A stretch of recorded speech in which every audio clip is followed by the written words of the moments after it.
वीर्यं करवावहै तेजस्विनावधीतमस्तु मा विद्विषावहै। ॐ शान्ति शान्ति शान्तिः।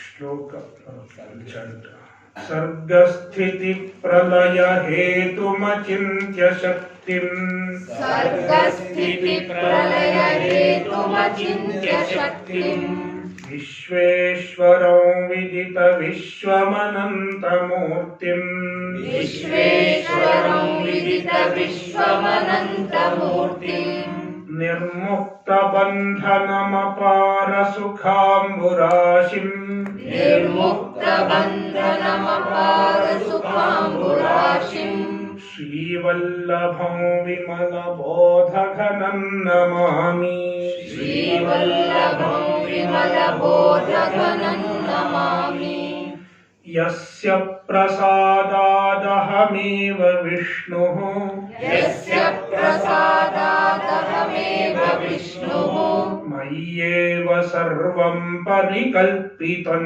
च मय्येव सर्वं परिकल्पितं च इत्थं विजानामि सदात्मरूपम् इत्थं विजानामि सदात्मरूपम् तस्याङ्घ्रिपद्मं प्रणतोऽस्मि नित्यम् तस्याङ्घ्रिपद्मं प्रणतोऽस्मि नित्यम्।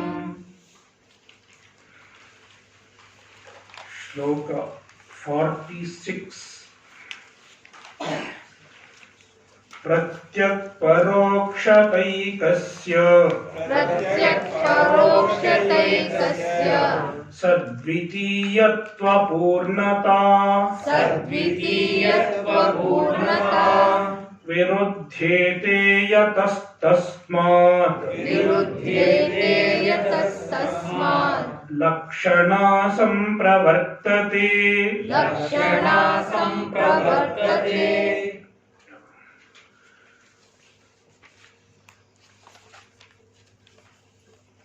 To understand the Mahavakya, we have to take lakshyartha of Tvampada as well as Tatpada. We have to take the indirect meaning, the implied meaning. The process of arriving at the indirect meaning is called lakshana.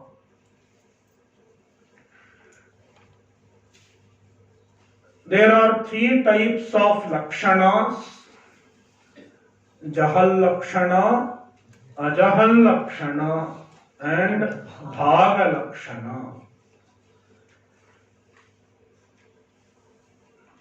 Now the author is explaining why we have to employ lakshana, why we should take the implied meaning, why we cannot take the direct meaning which is called vachyartha.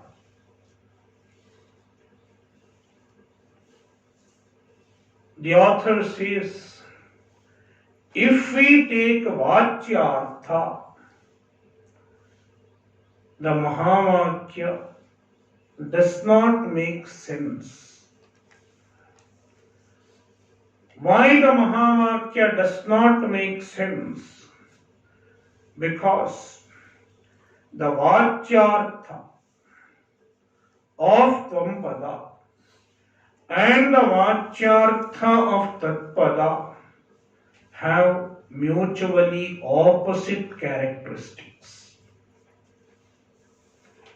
Paraspara viruddha dharma, mutually opposite characteristics.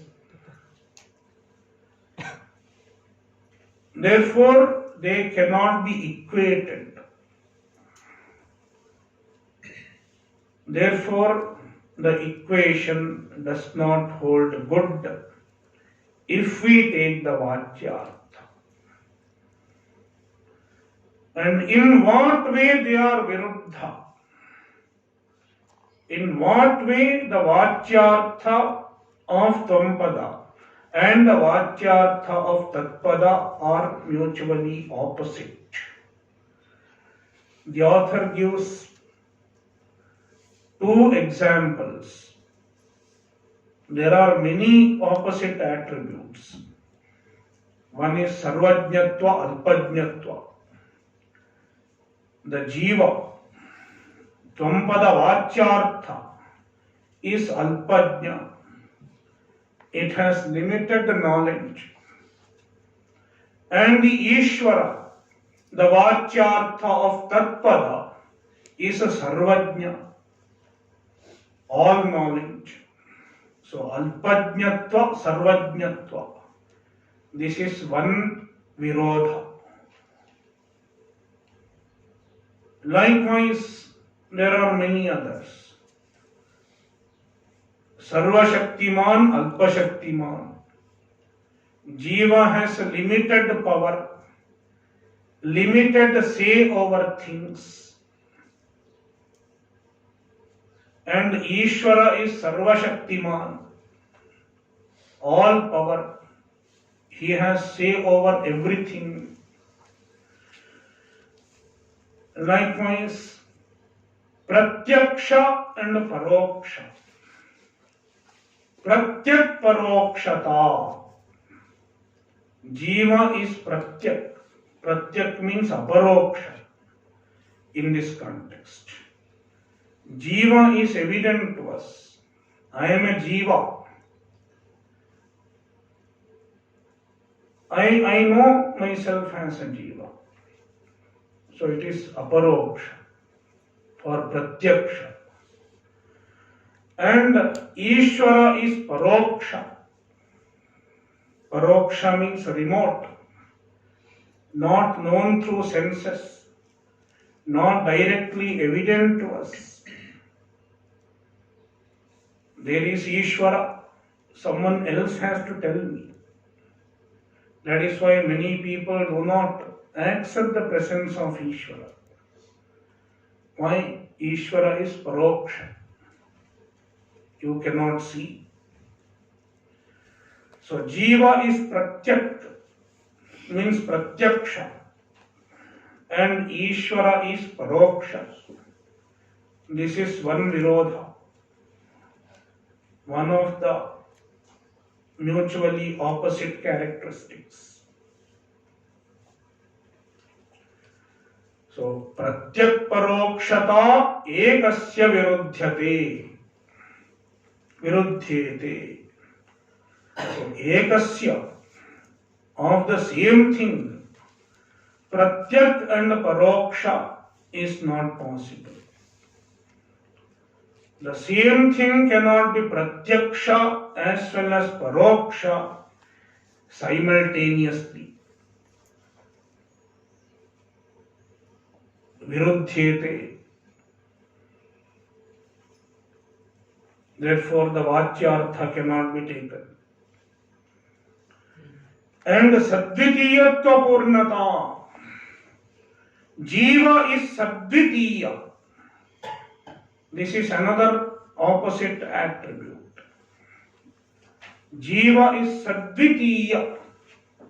Sadvitiya means it has a second.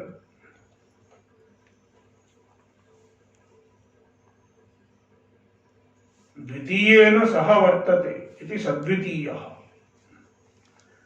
Jiva has a second. Second means there is another Jiva. I am one Jiva. There is another Jiva. Another Jiva. There are so many Jivas. Since there are so many other Jivas, I am not complete. I am limited. Because I am not all the Jivas. I am just one Jiva.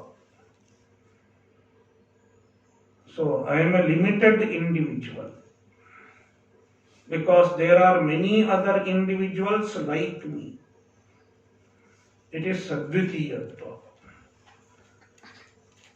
This is one reason why I am in trouble. There are many other people. And others are doing better than me in many respects. So this is a great trouble that bothers me, a jiva.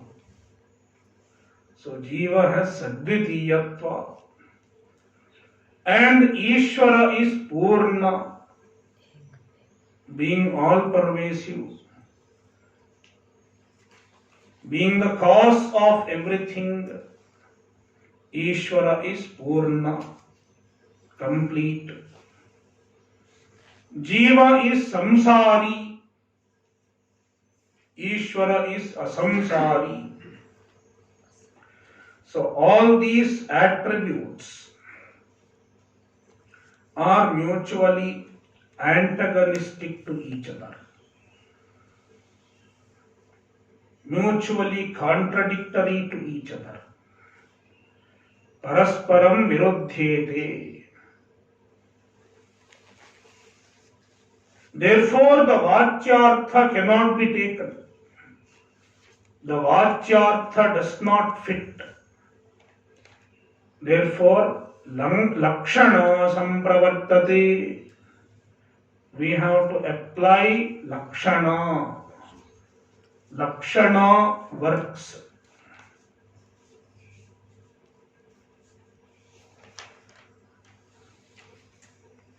When Vakyartha does not fit, then lakshana has to work. Now, in the next sloka, the author is explaining when we have to apply lakshana.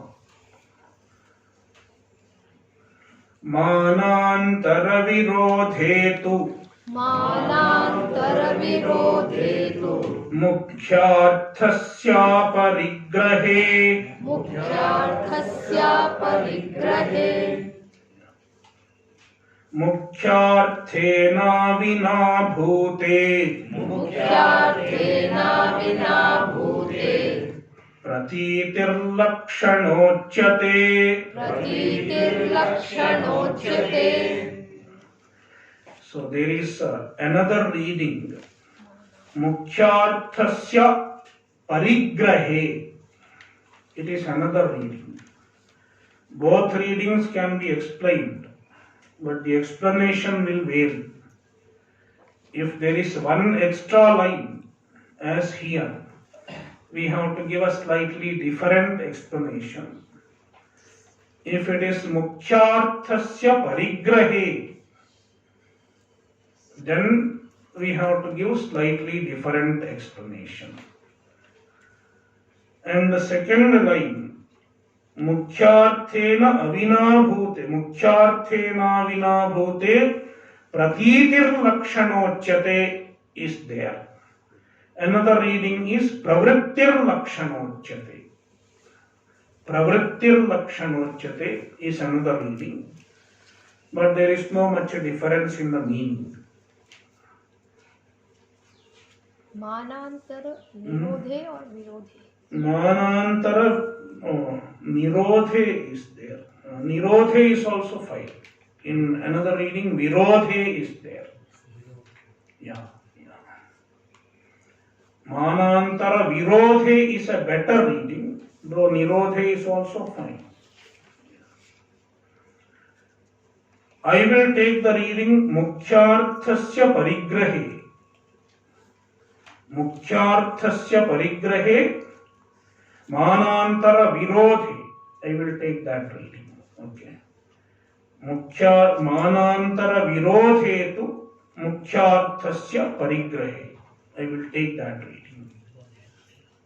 We have to follow one reading, because if I explain both the readings, then it will cause confusion. So let us stick to one reading.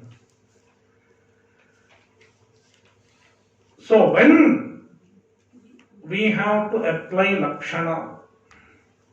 And what is lakshana? Both are explained. मुख्यार्थस्य परिग्रहे मानांतर विरोधे मुख्यार्थेन अविनाभूते प्रतीतिः लक्षणा उच्यते. So, मुख्यार्थ means vacyartha, the primary meaning of a word. The direct meaning of a word is called mukhyartha. It is nothing but vacyartha. Generally, we take the mukhyartha. We take the direct meaning. When a statement is heard, we understand the direct meaning. For example, bring a jackfruit. What do you bring? You will not bring a photo of jackfruit. You will not bring a part of the jackfruit. You will bring the whole jackfruit. It is mukhyartha, whole jackfruit. But when I say eat a jackfruit, what happens? You cannot take mukhyartha. You cannot take the direct meaning because your common sense knows that the direct fruit, the direct meaning, which is the whole fruit, it cannot be eaten by me because I am a human being. Elephants can eat. If I were an elephant, I could have eaten whole jackfruit. But the human beings cannot eat.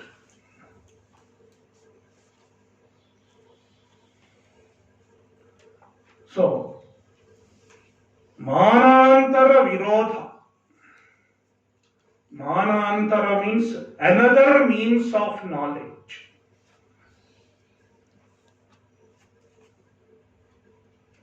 Another means of knowledge contradicts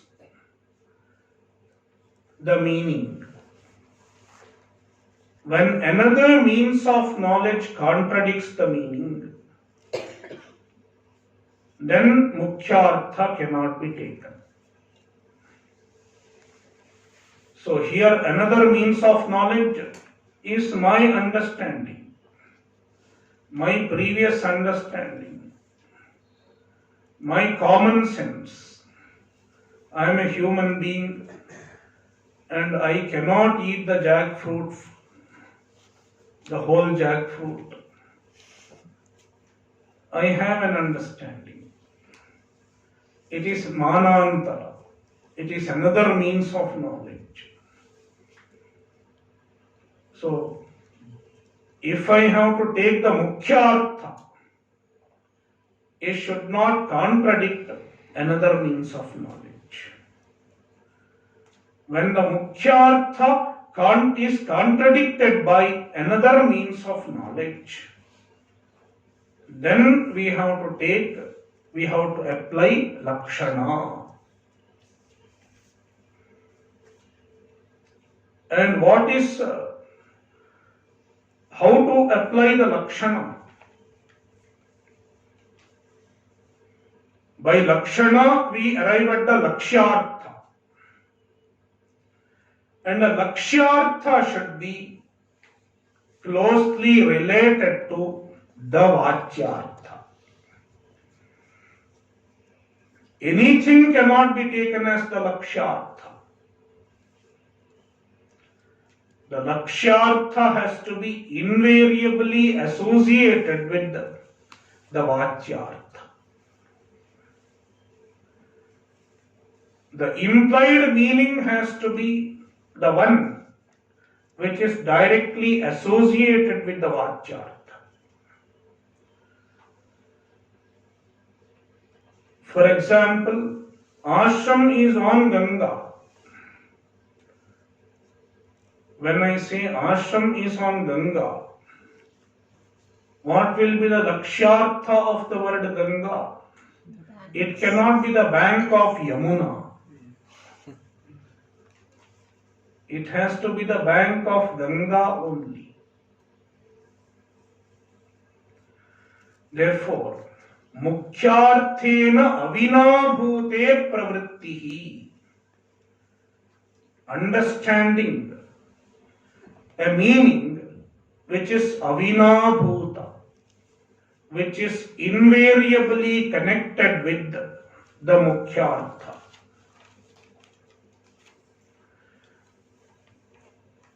The process of understanding such a meaning is called lakshana. Lakshana uchyate.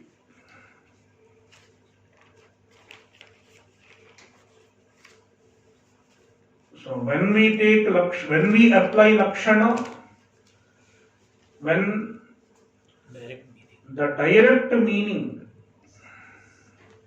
is contradicted by another means of knowledge. When we take the direct meaning and try to make sense of the sentence, it is contradicted by another means of knowledge. Manantara. For example, ashram is on Ganga. If we take the direct meaning of the word Ganga, it means ashram is on the river, floating on the river. But your pratyaksha is manantara, another means of knowledge. My direct perception, I see that the ashram cannot float on the river. So it is pratyaksha virodha. Manantara virodha. Therefore, I have to take a bank of Ganga, which is associated with the original meaning of Ganga. So, mukhyarthena avinabhute pravrittihi or pratitihi. It is called lakshana.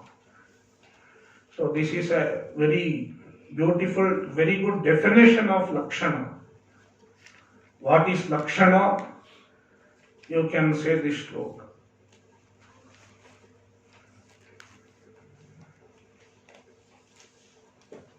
Tattvamasyadivakyeshu lakshana bhaga-lakshana soyamityadivakyastha padayoriva napara.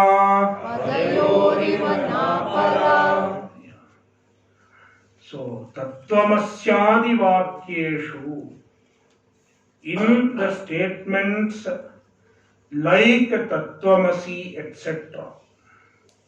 Tattvamasi adivakyeshu. Adi means etc. Adi includes all Mahavakya. Tattvamasi, aham brahmasmi, prajnanam brahma, ayamatma brahma. So many Mahavakyas are there. In all these Mahavakyas, what is the lakshana? Which form of lakshana is used? The author says it is bhaga-lakshana. Tattvamasyadivakyeshu bhaga-lakshana. The lakshana used in tattvamasyadivakya is called bhaga-lakshana. Like in the case of jackfruit. Eating the jackfruit. I eat jackfruit. What? Bhaga lakshana. I have to give up a portion and take only one portion. And the author gives an example which is very close to Tattvamasi. It is Soyam Devadattaha. He is that Devadatta. This is that Devadatta. The Devadatta who you have seen 40 years ago. The schoolboy Devadatta. Is the Devadatta who you are seeing now in Rishikesh with the beard and mustache and long hair, everything. So that Devadatta is this Devadatta. Saha Devadattaha Ayam Devadattaha. Here, if we take Vakyartha, it will not make sense. Because what is the Vakyartha of that Devadatta? That Saha Devadatta is a small one with the school uniform, without beard, without mustache, without hair, with the only short hair. And this Devadatta is different. He is not a schoolboy. He is an old man. He is an old man with grey hair, grey beard. Everything is grey. With the wrinkles on his face. With the glasses. It is this Devadatta. How can both be same? A schoolboy cannot be equal to an old sadhu. You cannot equate them. Therefore, Vakyartha. If you take Vakyartha, there is Manantara Virodha, Pratyaksha Virodha. You see him directly. This person cannot be the old schoolboy, the small boy. So Vakyartha does not fit. Therefore, you have to discard certain attributes that are mutually contradictory to each other. From the schoolboy, you have to remove the school uniform.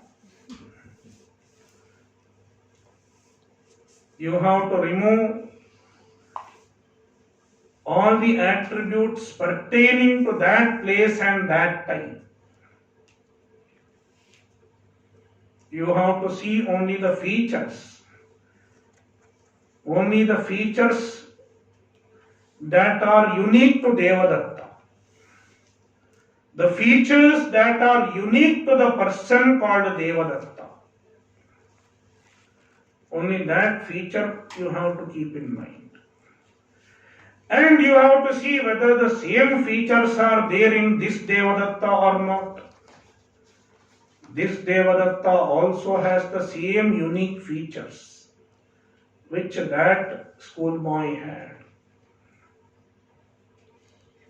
Despite growing a beard, the unique features of Devadatta, they are intact.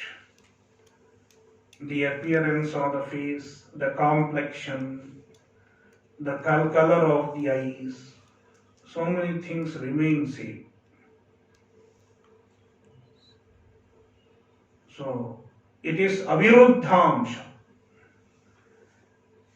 The attributes of the Devadatta which are not contradicting.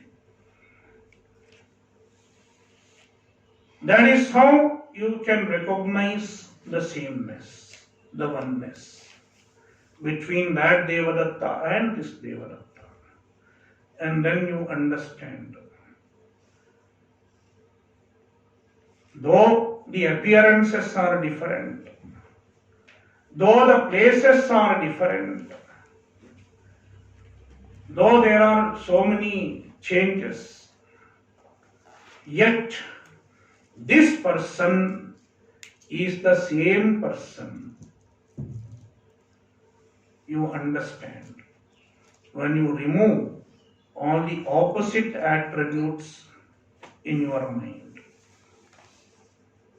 Likewise, even the statement Tattvamasi, you have to apply bhaga-lakshana. Remove the opposite attributes. And all that causes the opposite attributes. What causes the opposite attributes? The upadhis. My individual upadhi is responsible for the mutually opposite attributes. So let me discard the upadhi in my understanding. Likewise, in the Ishvara, let me discard the upadhi, maya upadhi. Then what remains? What remains is pure consciousness, pure existence, pure consciousness, and there is no opposition. This Atma, which is Chaitanya, the Atma, which is Sat Chit Ananda, is Brahman, which is Sat Chit Ananda.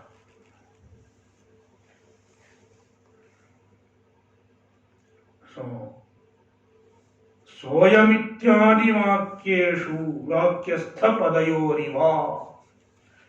Just like in the statement, in the words of the statement Soyam Ityadi, Soyam etc., Soyam Devadattaha.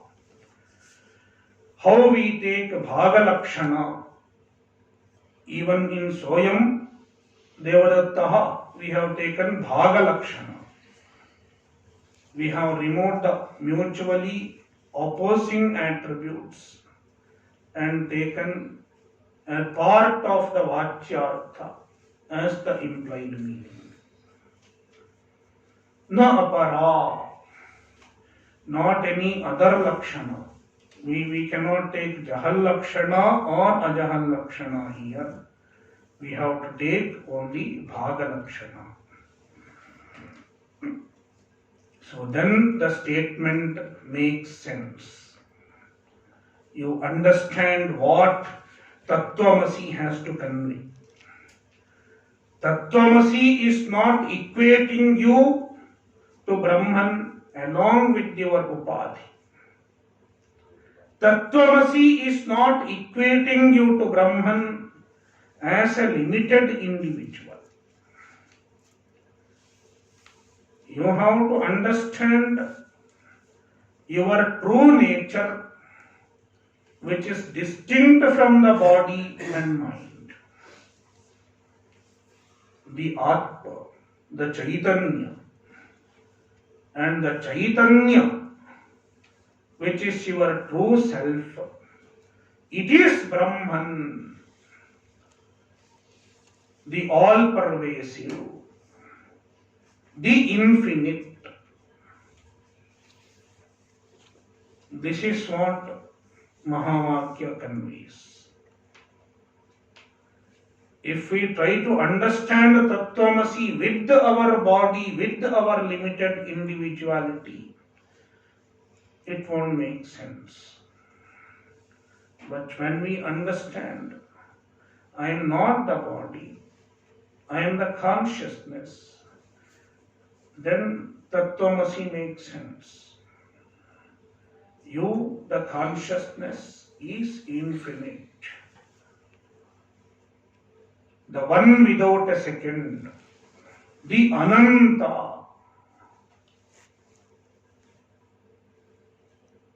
And this, when we understand this, we get moksha. We become free from all the sense of incompleteness.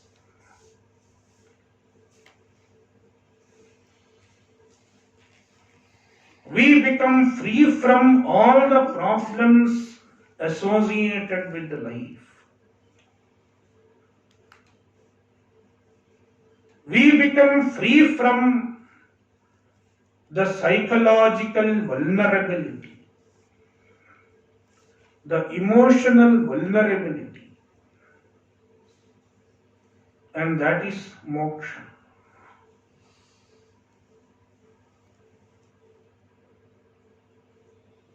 But to attain the result of the knowledge, one has to assimilate the knowledge firmly in oneself. One has to attain dridha jnana. Dridha jnana means a firmly rooted knowledge, a firmly rooted understanding.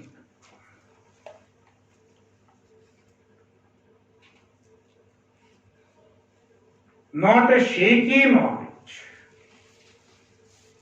Most often we get knowledge, but it is shaky.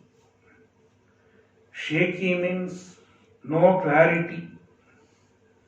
What really Tattvamasi has to say, there won't be clarity. And sometimes there is a doubt. Is it really possible or not? The Vedanta says, I am Brahman. But is it logically possible or not? I may have this doubt. And sometimes even if I am convinced,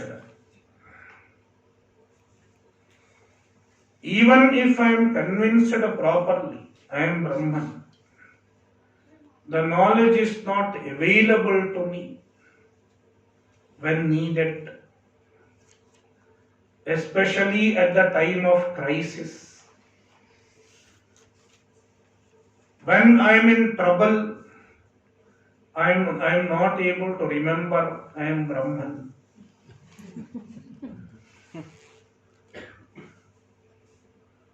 That is the problem of many of the Vedanta students. As long as I am sitting in the class, I am Brahman. But when I go out, I am the same old Jiva.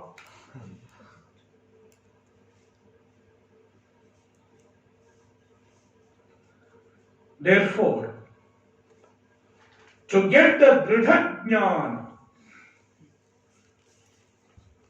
the Shastra prescribes 3 levels of disciplines, threefold disciplines. Shravana, Manana, and Nididhyasana.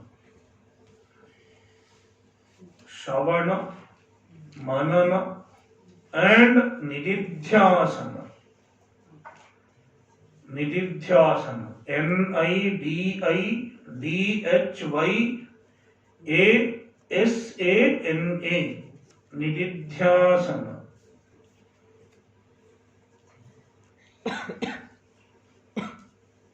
Shravana, Manana, and Nididhyasana. Brihadaranyaka says, Shotavyo mantavyo nididhyasitavyaha Atma va are drashtavyaha Shotavyo mantavyo nididhyasitavyaha Atma va are drashtavyaha. One should know the Atma. And how to know the Atma? Shodavyo, mantavyo, nididhyasitavyaha. One should do Shavana, one should do Manana, and one should do Nididhyasana. Shavanam. Shavanam means exposure to the teaching, listening to the teaching of Vedanta from a competent Acharya for a length of time.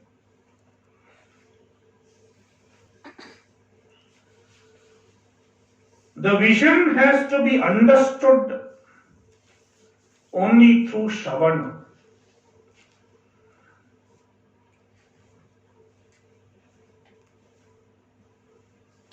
Vedanta has to be listened. If one reads it, one cannot arrive at the right conclusion. Reading is okay as a supplement. But someone says, I will not go to any Acharya, I will not go to any Guru, but I will read some book and understand Vedanta myself. It will not work. Guru Padishta Vedanta. Vedanta taught by a Guru. That is what will lead to Jnana.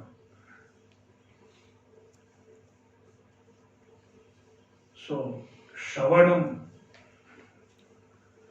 that is what makes you understand the vision. And the Shavana has to happen consistently for a good length of time.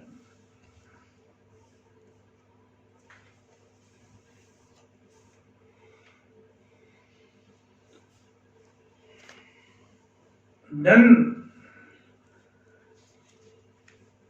after doing adequate Shavanam, one can have the vision. You know what the Vedanta has to say. But then, there may be some logical doubts. Because all of us are thinking beings. All of us are rational beings. We have a rational faculty. And we cannot swallow anything that sounds illogical. Anything that sounds illogical, we cannot accept it.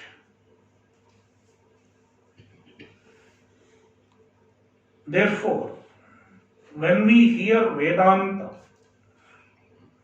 Vedanta is telling you are Brahman, I am Brahman, Jagan Mithya. You are Brahman and Jagat is Mithya. The universe is Mithya, unreal. This is the teaching of Vedanta.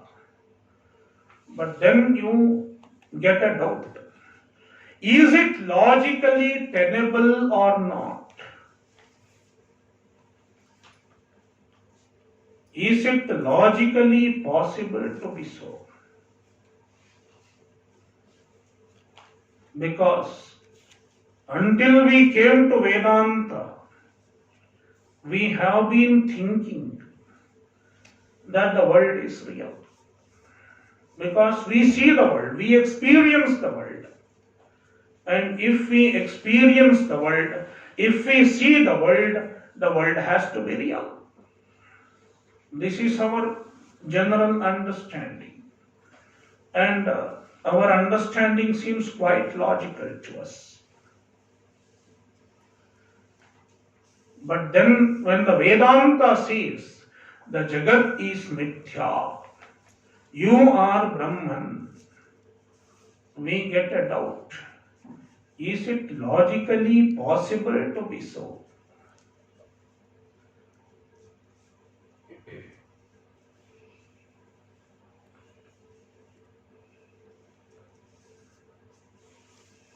When this doubt arises, we have to go through a process called mananam.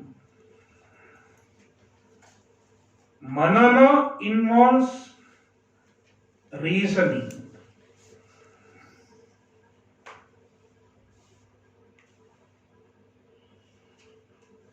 And even for mananam, we have to take help of the acharya, the help of the tradition, because the tradition guides us through proper way of reasoning. How we should reason, and through proper reasoning, with the help of sound logics, with the help of impeccable logics,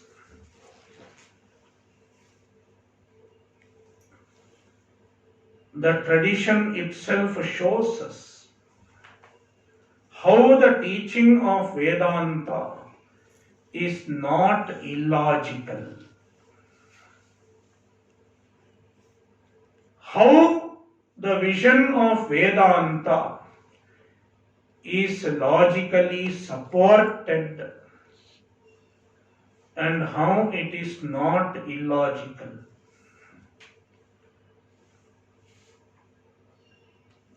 The acharyas make us understand this through the process of mananam. So mananam is the process of removing the doubts regarding the logicality of Vedanta through proper reasoning.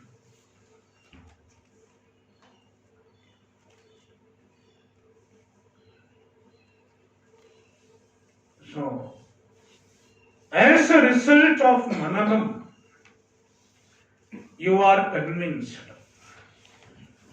If you have done adequate manana, then you are convinced about the teaching of Vedanta. In other words, you have to do manana until you are properly convinced regarding the vision of Vedanta. I have no doubt I am Brahman. I have no doubt the Jagat is Mithya. If you can say this, then you don't have to do any more manana.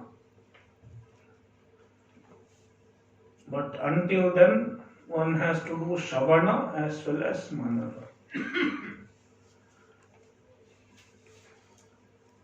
So then, as a result of sufficient manana and Shravana and manana, he is convinced. He has no doubt. I am Brahman. This is another night question that generally people ask. I know I am Brahman. But the knowledge is not available to me when required.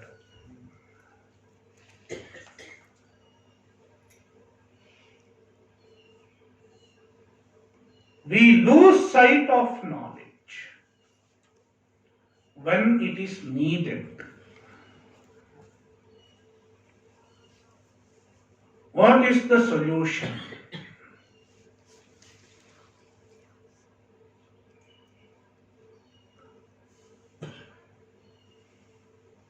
The knowledge has to take a root in our mind. That is when it becomes spontaneously available. Even at 2 a.m., it should be available. Means it should be available at the time whenever it is needed.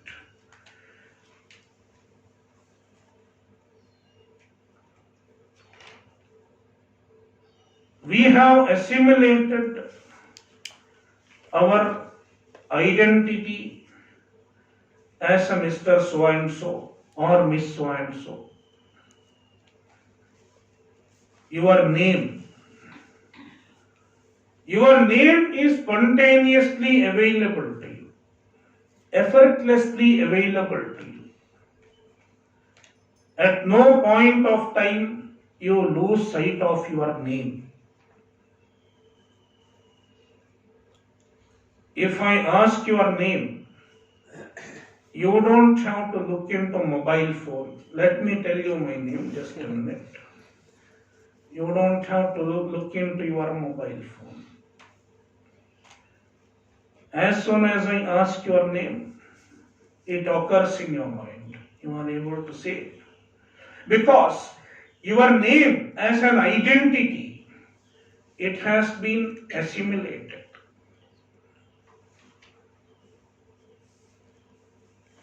When we were born, we didn't have a name. But in due course of time, we have assimilated. My name is so and so. Whether I am a man or a woman, I don't have any confusion. My gender identity, it is effortlessly available to me, male or female. I don't have to ask somebody else. I know. Indian or foreigner, it's also easily available. So, our identity as an individual is effortlessly available to us. In the same manner, I am Brahman. This identity also should be effortlessly available to us.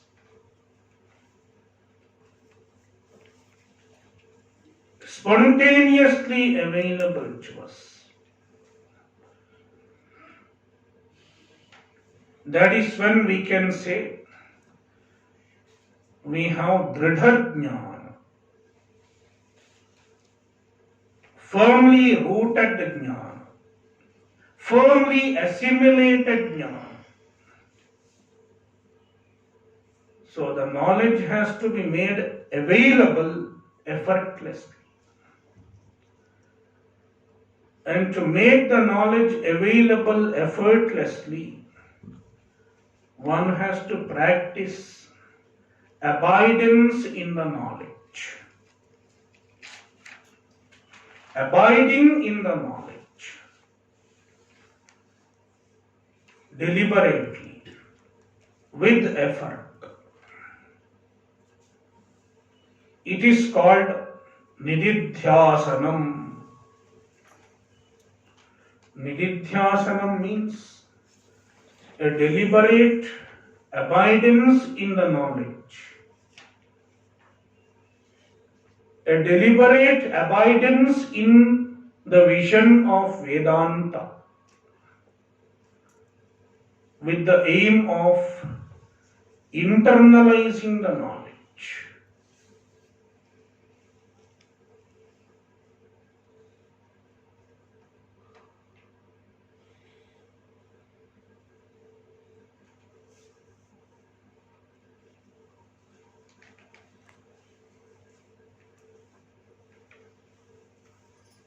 There are various ways of abiding in the knowledge.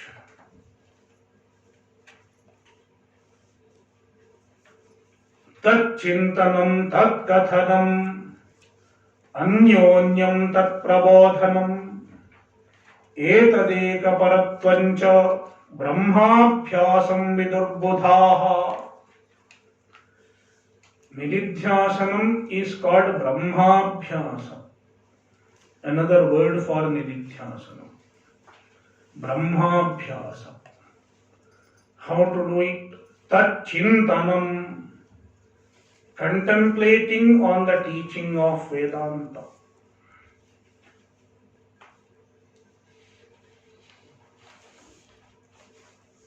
While reading, one can keep reading, keep studying, and contemplate on the teaching. Tat kathanam, teaching to others. You can find someone and tell him, this is what I learned in the camp. Tat kathanam. Anyonyam tat prabodhanam. Mutually discussing with the other people about the teaching. Etad ekaparatvam. Focusing on the teaching in meditation. Etad ekaparatvam means focusing on the teaching in the form of a meditation. Even meditation is a form of nididhyasana. You sit and entertain the thoughts corresponding to the vision of Vedanta. Like I am Brahman. We have done that kind of meditation. Today it was different, but yesterday and the day before we had nididhyasana during meditation. So you abide in the understanding. I am Brahman. I am not the body. Jagat is mithya. You entertain such thoughts. So this kind of practice has to continue for a length of time, constantly. Regularly, one should do nididhyasana. And the more you do nididhyasana, the more easily the knowledge becomes available.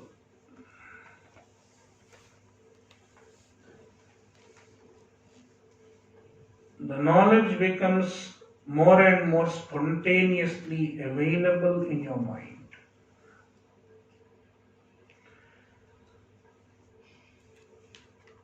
That means the knowledge is getting internalized.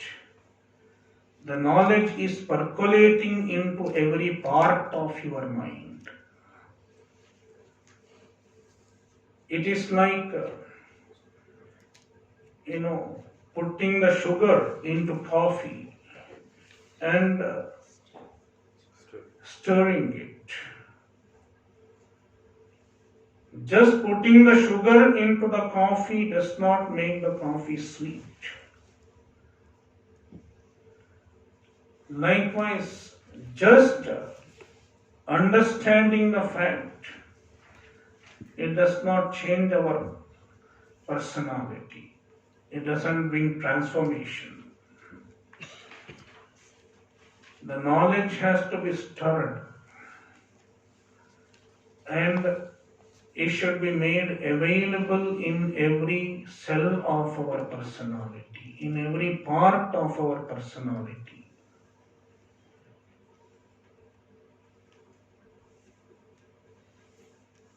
The mind will resonate with the jnana, and it requires abidance in jnana, and it is nididhyasanam.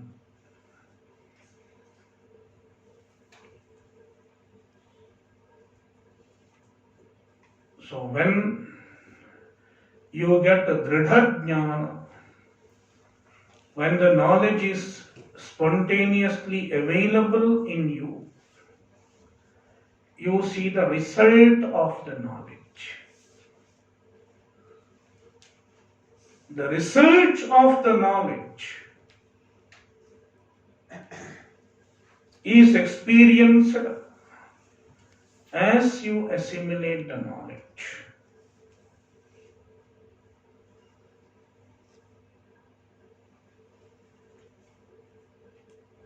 And what is the result of the knowledge?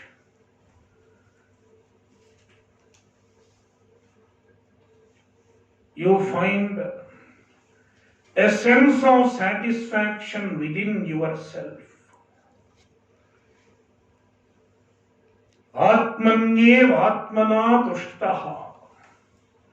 You find satisfaction within yourself.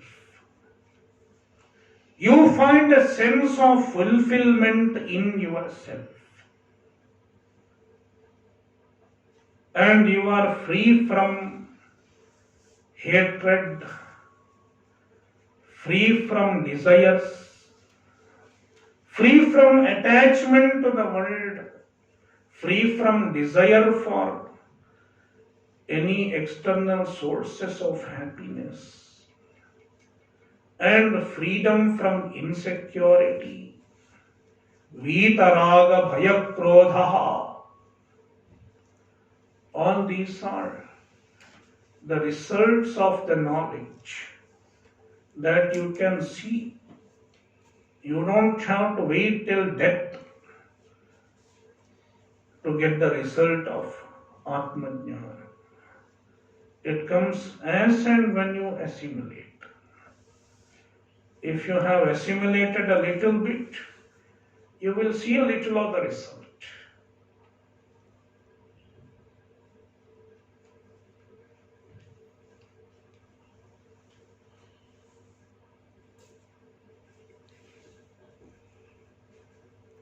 Om Purnamadah Purnamidam Purnat Purnamudachyate Purnasya Purnamadaya Purnamevavashishyate. Om Shanti Shanti Shanti. Hari Om Shri Gurubhyo Namaha. Hari Om.